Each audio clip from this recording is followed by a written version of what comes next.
नमस्कार। एक बार फिर से आप सभी का बहुत बहुत स्वागत है परीक्षा वर्ल्ड के इस यूट्यूब चैनल में।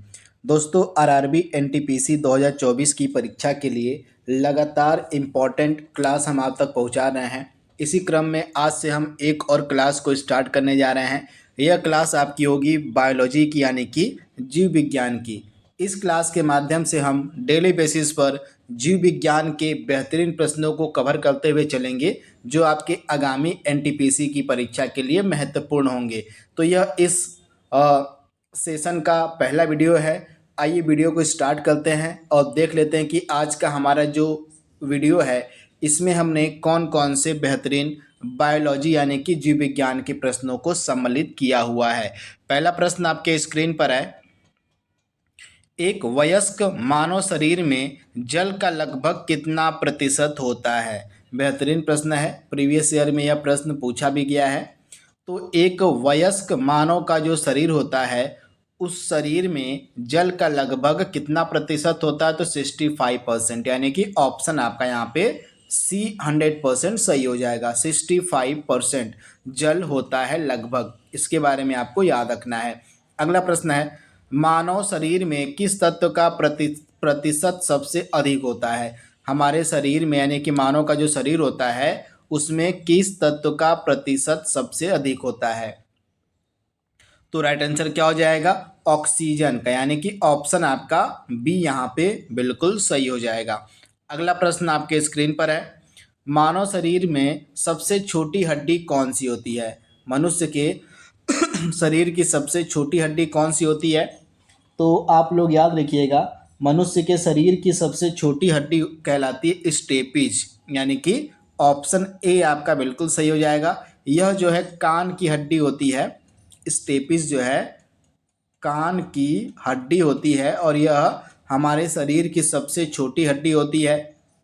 वहीं जो फीमर होती है, फीमर हड्डी, यह जो है जांघ की हड्डी होती है। कहाँ की हड्डी होती है? तो फीमर जो है जांघ की हड्डी होती है, तथा फीमर जो है हमारे शरीर की सबसे लंबी हड्डी होती है। तो इन दोनों के बारे में आप याद रखिएगा।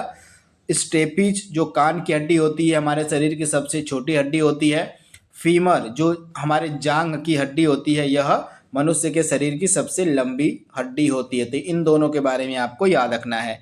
यहाँ पे विटामिन सी से प्रश्न पूछा गया है कि विटामिन सी का सर्वोत्तम स्रोत क्या होता है? विटामिन से प्रश्न लगातार एग्जाम में पूछे आते हैं। विटामिन का एक सेपरेट वीडियो भी मैंने अपलोड किया हुआ है। अगर आपने विटामिन वाला वीडियो नहीं देखा है तो उसको आप एक बार जरूर विजिट कर लीजिएगा, देख लीजिएगा।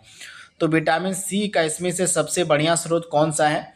आंवला। ऑप्शन आपका यहाँ पे जो ए है बिल्कुल सही हो जाएगा। इसके बारे में आप याद रखिएगा, आंवला। वहीं जो विटामिन सी होता है इसका रासायनिक नाम भी आप याद कर लीजिएगा, एस्कॉर्बिक एसिड। इसका रासायनिक नाम क्या होता है? तो विटामिन सी का जो रासायनिक नाम होता है उसको हम बोलते हैं एस्कॉर्बिक एसिड। तो ये फैक्ट भी आप याद रखिएगा। ऑप्शन आपका ए यहाँ पे बिल्कुल सही हो जाएगा। जो आंवला होता है यह विटामिन सी का सर्वोत्तम स्रोत माना जाता है। अगला प्रश्न है, निम्नलिखित में से किसे आत्महत्या की थैली कहा जाता है? सुसाइडल बैग, यानी कि आत्महत्या की थैली, इसमें से किसे कहा जाता है? तो आप याद रखिएगा, लाइसोसोम, यानी कि ऑप्शन आपका दिए गए प्रश्न का डी वाला है बिल्कुल सही जवाब। इसके बारे में आप याद रखिएगा, लाइसोसोम को जो है आत्महत्या की थैली यानी कि सुसाइडल बैग कहा जाता है। ऐसा क्यों कहा जाता है? क्योंकि कभी कभी यह देखने को मिलता है कि जो लाइसोसोम होता है अपनी ही कोशिका का पाचन कर कोशिका को नष्ट कर देता है, जिस कारण से इसको जो है आत्महत्या की थैली हम कहते हैं। तो ये फैक्ट आपको याद रखना है। मनुष्य के शरीर में पसलियों का कितना जोड़ा होता है आपसे पूछा जा रहा है। तो हमारा जो शरीर होता है, मनुष्य का जो शरीर होता है इसमें जो है 12 जोड़ी पसलियां होती हैं, यानी कि कुल जो है पसलियों की संख्या आपकी हो जाएगी 24। तो इस फैक्ट आप याद रखिएगा, मनुष्य के शरीर में 12 जोड़ी पसलियां होती हैं, यानी कि टोटल अगर हम बात करें कुल पसलियों की बात करें तो 24 हो जाएंगी।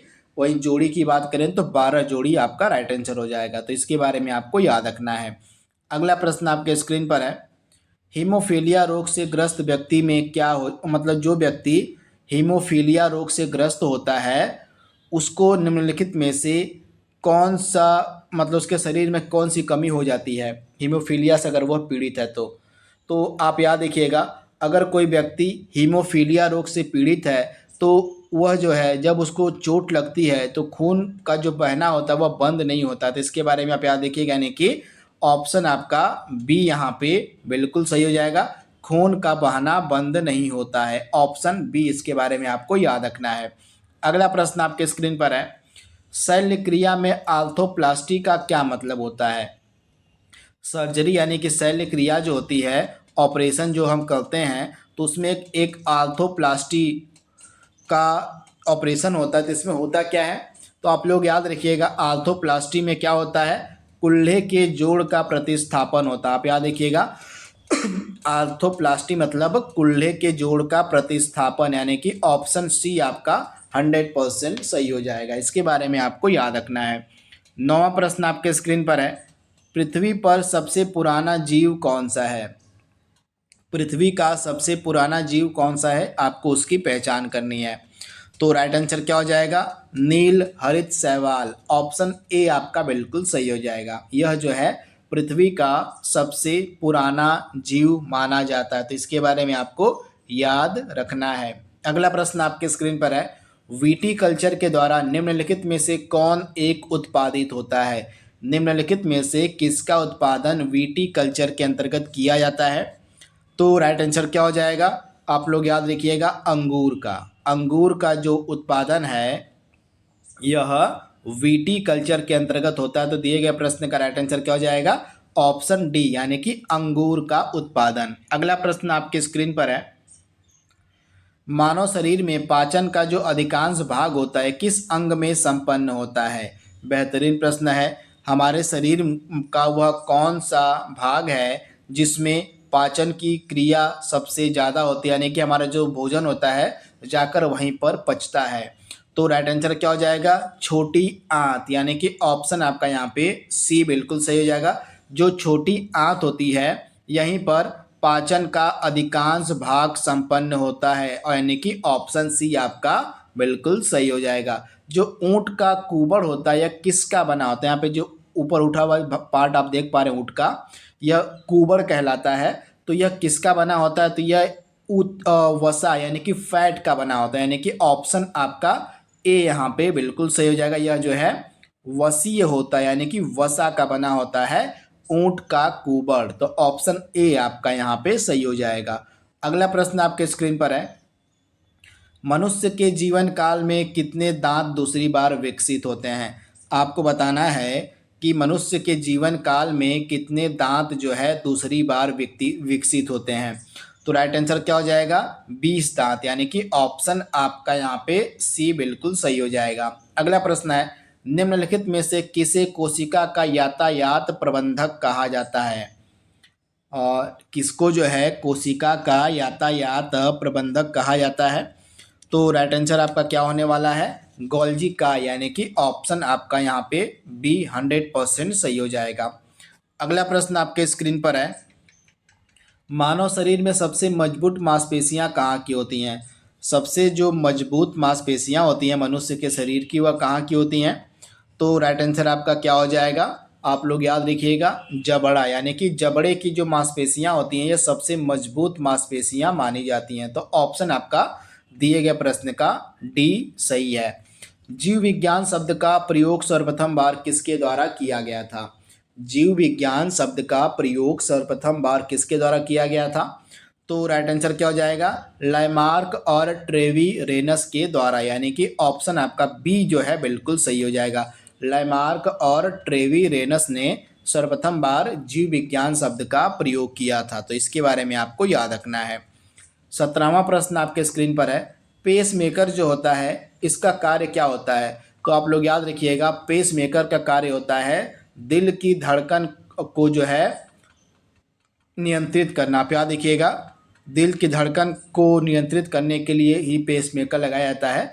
तो राइट आंसर क्या हो जाएगा, यानी कि ऑप्शन आपका डी यहाँ पे बिल्कुल सही हो जाएगा, ऑप्शन डी। तो इसके बारे में आपको याद रखना है। ये जो हार्ट होता है, हार्ट यानी कि हमारी जो दिल की धड़कन होती है उसी को नियंत्रित करता है यह पेसमेकर। तो ये फैक्ट आपको याद रखना है। अगला प्रश्न है, पाचन क्रिया में प्रोटीन निम्नलिखित में से किस पदार्थ में बदल जाता है?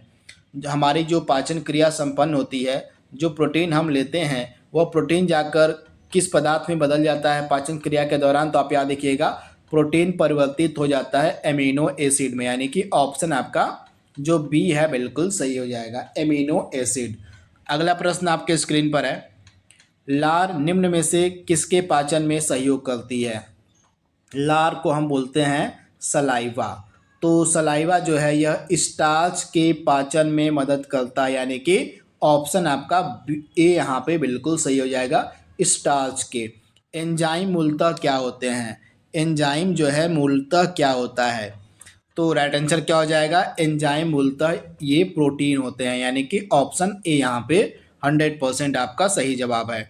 अगला प्रश्न आपके स्क्रीन पर है, सबसे छोटी जीवित कोशिका कौन सी है?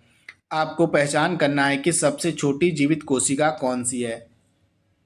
तो राइट आंसर आपका क्या हो जाएगा? सबसे छोटी जीवित कोशिका होती है माइकोप्लाज्मा की, यानी कि ऑप्शन आपका जो सी है 100% सही हो जाएगा। मनुष्य और मानव शरीर की कोशिकाओं में पाए जाने वाले गुणसूत्रों की संख्या यहाँ पे पूछी गई है, कितने होते हैं? क्रोमोसोम, गुणसूत्र को हम क्रोमोसोम के नाम से जानते हैं।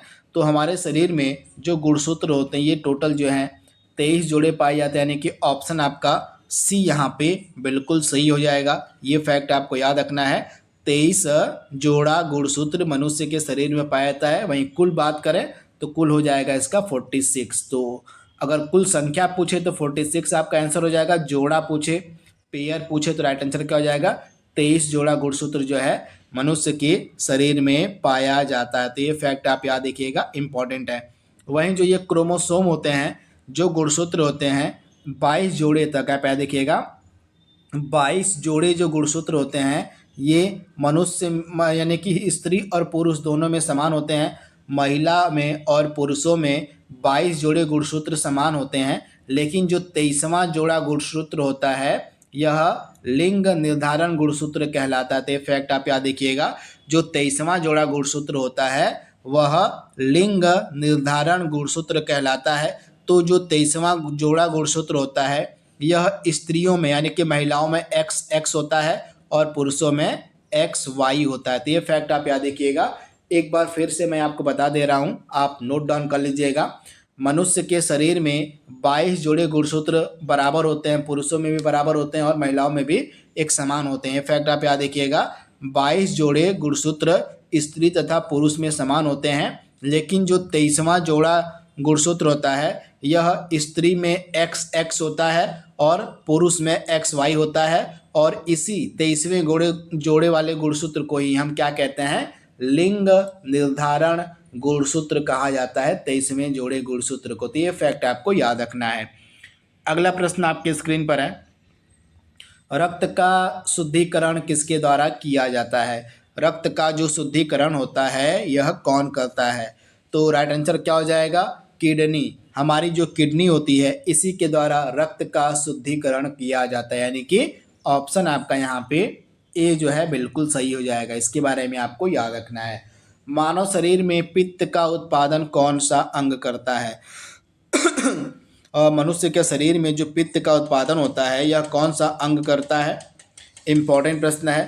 तो पित्त का उत्पादन किया जाता है यकृत के द्वारा, यानी कि लीवर के द्वारा। ऑप्शन आपका यहाँ पे जो ए है बिल्कुल सही हो जाएगा, लीवर यानी कि यकृत। तथा यह जो लीवर होता है, जो यकृत होता है, मानव शरीर की यह सबसे बड़ी ग्रंथि होती है। तो ये फैक्ट भी आप याद रखिएगा, मनुष्य के शरीर की जो सबसे बड़ी ग्रंथि होती है यह यकृत ही होती है। तो ये फैक्ट आप याद रखिएगा। तथा यकृत ही विटामिन ए का संश्लेषण भी करता है। तो ये फैक्ट आप याद रखिएगा, विटामिन ए का जो संश्लेषण है यकृत यानी कि लीवर के द्वारा ही किया जाता है। तथा इसका एक मेन कार्य होता है लीवर का यानी कि यकृत का, पित्त का लगातार श्रवण करना। तो ये फैक्ट भी आप याद रखेंगे, पित्त का लगातार उत्पादन जो है यकृत के द्वारा ही किया जाता है। तो ये सारे फैक्ट आप याद रखिएगा। अगला प्रश्न है, रेशम उद्योग को क्या कहा जाता है? तो आप याद रखिएगा, रेशम उद्योग को हम बोलते हैं सेरीकल्चर, यानी कि ऑप्शन ए आपका सही है। निम्नलिखित जंतुओं में से किसमें 3 प्रकोष्ठ वाला हृदय पाया जाता है? तो आप याद देखिएगा, मेढक, इसमें से जो मेढक है, मेढक में 3 प्रकोष्ठ वाला हृदय देखने को आपको मिल जाएगा, यानी कि राइट आंसर क्या हो जाएगा? मेढक। इसके बारे में आपको याद रखना है। अगला प्रश्न आपके स्क्रीन पर है, कत्था किससे प्राप्त होता है? जो कत्था होता है यह किससे प्राप्त होता है? तो राइट आंसर क्या हो जाएगा? एकेसिया पौधे की लकड़ी से। ऑप्शन बी आपका बिल्कुल सही हो जाएगा। जो एकेसिया पौधे की लकड़ी होती है इसी से कत्था प्राप्त किया जाता है। अगला प्रश्न है, मानव शरीर की कौन सी ग्रंथि मास्टर ग्रंथि कहलाती है? इसमें से कौन सी ऐसी ग्रंथि है जिसको हम मास्टर ग्रंथि के नाम से जानते हैं? बेहतरीन प्रश्न है। तो राइट आंसर क्या हो जाएगा? पिट्यूटरी, यानी कि ऑप्शन आपका डी यहाँ पे बिल्कुल सही हो जाएगा। जो पिट्यूटरी ग्रंथि होती है इसको मास्टर ग्रंथि के नाम से जाना जाता है। ऑप्शन डी आपका सही है। अगला प्रश्न है, निम्नलिखित में से कौन सा स्त्रीलिंग वाला हार्मोन, यानी कि स्त्रियों में कौन सा हार्मोन पाया जाता है और पुरुषों में कौन सा हार्मोन पाया जाता है? तो पुरुषों का हार्मोन यहाँ पे हो जाएगा, यहाँ पे स्त्रियों का हार्मोन हो जाएगा एस्ट्रोजन, यानी कि ऑप्शन ए आपका बिल्कुल सही हो जाएगा। जो एस्ट्रोजन होता है यह महिलाओं का यानी कि स्त्रीलिंग हार्मोन होता है। वहीं टेस्टोस्टेरोन जो होता है यह पुरुषों का हार्मोन होता है। तो ये फैक्ट आप याद रखिएगा। पुरुषों का हार्मोन होता है आपका टेस्टोस्टेरोन और महिलाओं का यानी कि स्त्रीलिंग हार्मोन होता है एस्ट्रोजन। तो दोनों के बारे में आपको याद रखना है। किस पोषक तत्व से हमें ऊर्जा प्राप्त नहीं होती है? इसमें से ऐसा कौन सा पोषक तत्व है जिससे हमें ऊर्जा नहीं मिलती है? तो आप लोग याद रखिएगा, विटामिन से हमें ऊर्जा नहीं मिलती है। तो ऑप्शन आपका यहाँ पे सी 100% सही हो जाएगा। अगला प्रश्न आपके स्क्रीन पर है, प्रातःकालीन धूप से कौन सा विटामिन मतलब उत्पन्न होता है? सुबह की जो धूप होती है उससे कौन सा विटामिन उत्पन्न होता है आपको बताना है। बेहतरीन प्रश्न है। विटामिन से प्रश्न आपके एग्जाम में बनेंगे तो यह टॉपिक अच्छे से आप कवर कर लीजिएगा। तो राइट आंसर क्या हो जाएगा? Vitamin D. प्रातःकालीन धूप से हमें विटामिन डी प्राप्त होता है। तो ऑप्शन आपका ए यहाँ पे बिल्कुल सही हो जाएगा। विटामिन डी का रासायनिक नाम होता है कैल्सीफेरोल। यहाँ पे मैं लिख दे रहा हूँ, आप नोट डाउन कर लीजिएगा। कैल्सीफेरोल यह जो है रासायनिक नाम होता है विटामिन डी का। तो ये फैक्ट आपको याद रखना है। तथा बच्चों में विटामिन डी की कमी से रिकेट्स नामक रोग होता है। रिकेट्स नामक जो रोग होता है यह बच्चों में होता है विटामिन डी की कमी से। वहीं वयस्कों में यानी कि बड़े लोगों में, वयस्कों में विटामिन डी की कमी से कौन सा रोग होता है? ऑस्टियोमैलेशिया। तो ये फैक्ट आप याद रखिएगा। मानव शरीर की सबसे बड़ी ग्रंथि कौन सी होती है? मानव शरीर की सबसे बड़ी ग्रंथि कौन सी होती है? तो राइट आंसर क्या हो जाएगा? लीवर, यानी कि यकृत जो होता है, लीवर जो होता है यह मनुष्य के शरीर की सबसे बड़ी ग्रंथि होती है। तो ऑप्शन आपका सी यहाँ पे 100% सही हो जाएगा। 33वां प्रश्न आपके स्क्रीन पर है, मछली के यकृत के तेल में किसकी प्रचुरता होती है? तो कॉड लीवर ऑयल जो होता है, मछली के यकृत का जो तेल होता है, इसमें विटामिन ए और विटामिन डी दोनों प्रचुर मात्रा में पाया जाता है। तो राइट आंसर क्या हो जाएगा?